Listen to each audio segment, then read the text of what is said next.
اعوذ باللہ من الشیطان الرجیم بسم اللہ الرحمن الرحیم اللہم صلی علی محمد وعلی آل محمد وبارک وسلم۔ محترم ناظرین، الحمدللہ آج کی ویڈیو قرآن فہمی کورس کے لیسن نمبر 51 پر مشتمل ہے۔ اس لیسن میں ہم سورۃ البقرہ دوسرے پارے کے تیسرے رکوع کی آیات مبارکہ 151 سے 154 تک کا ناظرہ، الفاظ معنی، اردو اور انگلش دونوں تراجم اور تفسیر سیکھیں گے۔ برائے مہربانی چینل کو لازمی سبسکرائب کر لیں۔ قرآن فہمی میں ایمان افروز چینل کا دل کھول کر ساتھ دیں۔ اس کی تمام ویڈیوز کو صدقہ جاریہ اور قرآن مجید کی خدمت سمجھ کر لائک اور شیئر ضرور کیا کریں۔ جزاکم اللہ۔ آئیے ناظرہ سے آج کے لیسن کا آغاز کرتے ہیں۔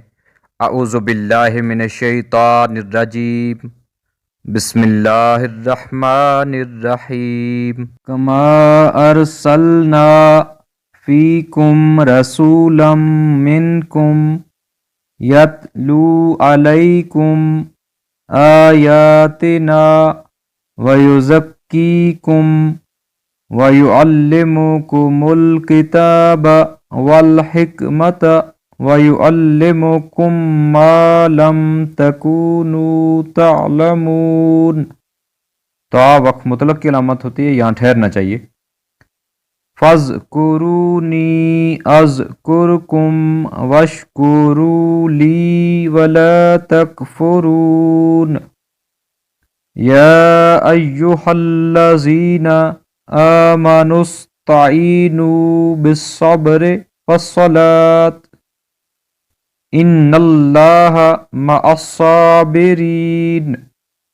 وَلَا تَقُولُوا لِمَن يُقْتَلُ فِي سَبِيلِ اللَّهِ أَمْوَاتٌ بَلْ أَحْيَاءٌ وَلَكِن لَّا تَشْعُرُونَ۔ آئیے اب ان آیات مقدسہ میں آنے والے الفاظ کے اردو اور انگلش معنی جانتے ہیں۔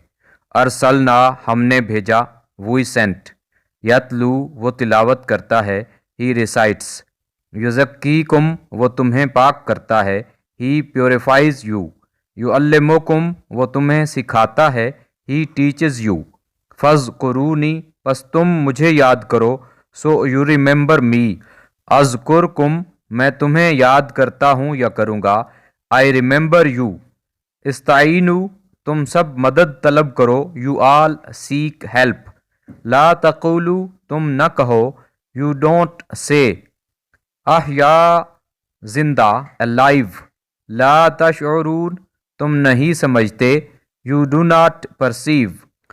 آئیے اب ان آیات مبارکہ کا اردو ترجمہ جانتے ہیں۔ کما ارسلنا فیکم رسولا منکم جیسا کہ بھیجا ہم نے تمہارے پاس رسول تم میں سے، یتلو علیکم آیاتنا ویزکیکم جو پڑھ کر سناتا ہے تمہیں ہماری آیتیں اور پاک کرتا ہے تمہیں، وَيُعَلِّمُكُمُ الْكِتَابَ وَالْحِكْمَةَ اور سکھاتا ہے تمہیں کتاب اور حکمت، وَيُعَلِّمُكُم مَّا لَمْ تَكُونُوا تَعْلَمُونَ اور تمہیں ایسی باتوں کی تعلیم دیتا ہے جنہیں تم جانتے نہیں تھے، فَاذْكُرُونِي أَذْكُرْكُمْ وَاشْكُرُوا لِي وَلَا تَكْفُرُونَ سو تم مجھے یاد کیا کرو، میں تمہیں یاد کیا کروں گا، اور شکر ادا کیا کرو میرا، اور میری ناشکری نہ کیا کرو۔ یا ایھا الذین آمنوا استعینوا بالصبر والصلاۃ ان اللہ مع الصابرین اے ایمان والو مدد طلب کیا کرو صبر اور نماز کے ذریعے، بے شک اللہ تعالیٰ صبر کرنے والوں کے ساتھ ہے۔ ولا تقولوا لمن یقتل فی سبیل اللہ اموات اور نہ کہا کرو انہیں جو قتل کیے جاتے ہیں اللہ کی راہ میں کہ وہ مردہ ہیں، بل احیاء ولکن لا تشعرون بلکہ وہ زندہ ہیں لیکن تم سمجھ نہیں سکتے۔ آئیے اب ان آیات مقدسہ کا انگلش ترجمہ جانتے ہیں۔ کما ارسلنا فیکم رسولا منکم یتلو علیکم آیاتنا ویزکیکم Likewise, we have sent among you a messenger from among you who recites to you our revelations and purifies you, وَيُعَلِّمُكُمُ الْكِتَابَ وَالْحِكْمَةَ and teaches you the book and the wisdom, وَيُعَلِّمُكُم مَّا لَمْ تَكُونُوا تَعْلَمُونَ and teaches you that which you did not know, فَاذْكُرُونِي أَذْكُرْكُمْ وَاشْكُرُوا لِي وَلَا تَكْفُرُونَ. Therefore remember me, I'll remember you, and be thankful to me, and do not be ungrateful to me.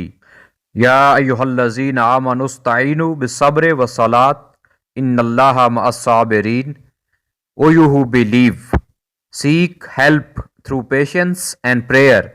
Surely Allah is with the patient. وَلَا تَقُولُوا لِمَنْ يُقْتَلُ فِي سَبِيلِ اللَّهِ أَمْوَاتٌ. And do not speak of those who are slain in Allah's way as dead. بَلْ أَحْيَاءٌ وَلَكِنْ لَا تَشْعُرُونَ. Nay, they are alive but you do not perceive. آئیے محترم ناظرین، اب آخر میں ان آیات مقدسہ کی مختصر تفسیر جانتے ہیں۔ یہاں رسولاً سے مراد سید عالم محمد مصطفیٰ صلی اللہ علیہ وآلہ وسلم ہیں۔ تعمیر کعبہ کے وقت جو دعا حضرت ابراہیم اور حضرت اسماعیل علیہ السلام نے کی تھی کہ ان میں ان صفات والا رسول مبعوث فرمایا جائے، تو اب اللہ کریم یہ ارشاد فرما رہا ہے کہ وہ دعا مقبول ہوئی ہے اور وہ رسول کریم صلی اللہ علیہ وآلہ وسلم ان تمام صفات سے متصف ہو کر تشریف فرما ہو گئے ہیں۔ یزکیکم سے مراد ہے کہ وہ تمہیں شرک اور گناہوں کی نجاست سے پاک کرتے ہیں۔ حکمت سے یہاں مفسرین نے فقہ مراد لی ہے۔ دوسری آیت مبارکہ میں اللہ کریم ارشاد فرماتا ہے کہ تم مجھے یاد کرو، میں تمہیں یاد رکھوں گا، یاد کروں گا۔ کیا اس سے بھی بڑھ کر بندے کے لیے کوئی عزت افزائی ہو سکتی ہے کہ اس کا مالک و خالق اس کو اپنی یاد سے سرفراز فرمائے؟ صحیحین کی حدیث قدسی میں اللہ کریم ارشاد فرماتا ہے کہ میرا بندہ جیسے مجھ سے گمان رکھتا ہے ویسا ہی میں اس کے ساتھ برتاؤ کرتا ہوں۔ اگر وہ مجھے دل میں یاد کرے تو میں بھی اسے ایسے ہی یاد کرتا ہوں، اگر وہ مجھے کسی مجمع عام میں یاد کرے تو میں بھی اس سے بہتر مجمع میں اسے یاد کرتا ہوں۔ اگر وہ ایک بالشت میرے نزدیک ہو تو میں ایک ہاتھ اس کے نزدیک ہوتا ہوں، اور اگر وہ ایک ہاتھ میرے قریب آئے، میرے نزدیک ہو، تو میں ایک قدم اس کے قریب ہو جاتا ہوں۔ اگر وہ چل کر میری طرف آئے تو میں دوڑ کر اس کی طرف جاتا ہوں۔ سبحان اللہ۔ ساتھ ہی اللہ کریم ارشاد فرماتا ہے کہ جو انعام میں نے تم پر فرمائے ہیں، مثلاً اپنے رسول بھیجے، ہدایت کی توفیق بخشی، شوق اور محبت کا جذبہ عطا فرمایا، تو اس پر شکر ادا کیا کرو۔ نعمتوں کا انکار اور ہمارے رسول کی نافرمانی اور غفلت میں وقت ضائع کر کے ناشکری نہ کیا کرو۔ تیسری آیت مبارکہ میں اللہ کریم ارشاد فرماتا ہے کہ نماز پڑھ کے اور صبر کر کے مدد طلب کیا کرو۔ حدیث شریف میں ہے کہ سید عالم صلی اللہ علیہ وآلہ وسلم کو جب کوئی سخت مہم پیش آتی تو آپ نماز میں مشغول ہو جاتے۔ یہ دراصل تعلیم امت کے لیے تھا۔ چوتھی آیت مبارکہ شہدائے بدر کے حق میں نازل ہوئی۔ لوگ شہدائے کرام کے بارے میں کہتے تھے کہ فلاں کا انتقال ہو گیا، وہ دنیاوی آسائش سے محروم ہو گیا، تو ان کے حق میں یہ آیت مبارکہ نازل ہوئی۔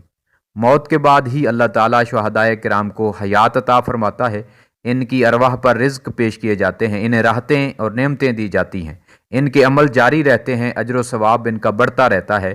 حدیث شریف میں ہے کہ شہدائے کرام کی روحیں سبز پرندوں کے قالب میں، یعنی ان کے جسم میں جنت کی سیر کرتی ہیں اور وہاں کے میوے اور نعمتیں کھاتی ہیں۔ تفسیر روح المعانی میں ہے اللہ کریم ان کے روحوں کو جسموں کی طاقت دیتا ہے، اور وہ اللہ کریم کے حکم اور اجازت سے زمین، آسمان، جنت میں جہاں چاہیں جاتے ہیں، اور وہ اپنے دوستوں کی امداد کرتے ہیں، اور وہ یعنی شہدائے کرام اپنے دشمنوں کو ہلاک کرتے ہیں۔ جب شہیدوں کی زندگی کا یہ حال ہے تو انبیاء کرام اور صدیقین امت جو شہیدوں سے بھی مرتبہ اور شان میں بالاتفاق اعلیٰ اور برتر ہیں، ان کی زندگی میں کیوں کر شبہ کیا جا سکتا ہے؟ اسی زندگی کی وجہ سے ان کے جسم خاکی بھی صحیح و سلامت رہتے ہیں۔ 20ویں صدی کا واقعہ ہے کہ جب دریائے دجلہ حضرت عبداللہ بن جابر رضی اللہ تعالیٰ عنہ اور دیگر شہدائے کرام کی قبروں کے بالکل نزدیک پہنچ گیا تو حکومت عراق نے ان شہدائے کرام کی نعشوں کو حضرت سلمان فارسی رضی اللہ تعالیٰ عنہ کے مزار پر انوار کے جوار یعنی پڑوس میں منتقل کرنا چاہا، تو ان حضرات کی جب قبریں کھودی گئیں 13 صدیاں گزر جانے کے بعد بھی ان کے پاک جسم صحیح و سلامت پائے گئے۔ ہزارہا مخلوق نے اسلام کا یہ معجزہ اور قرآن مجید کی اس آیت مبارکہ کی صداقت اپنی آنکھوں سے دیکھی۔ وَلَٰكِن لَا تَشْعُرُونَ سے مراد یہ ہے کہ تم اس زندگی کی ماہیت اور حقیقت کو اپنی عقل یا اپنے حواس سے سمجھ نہیں سکتے۔ اگر تمہاری عقل سمجھ نہ سکے تو تم انکار کی جرت بھی نہ کرنا۔ آخر میں دعا ہے کہ اللہ کریم ہمیں صبر کرنے اور اپنی تمام نعمتوں کا شکر بجا لانے کی توفیق عطا فرمائے۔ ساتھ ہی گزارش ہے کہ جنہوں نے ابھی تک ایمان افروز چینل کو سبسکرائب نہیں کیا، برائے مہربانی سے سبسکرائب کر لیں اور اس کی ویڈیوز کو صدقہ جاریہ سمجھ کر لائک اور شیئر ضرور کیا کریں۔ نیکسٹ ویڈیو تک فی امان اللہ۔ السلام علیکم ورحمۃ اللہ وبرکاتہ۔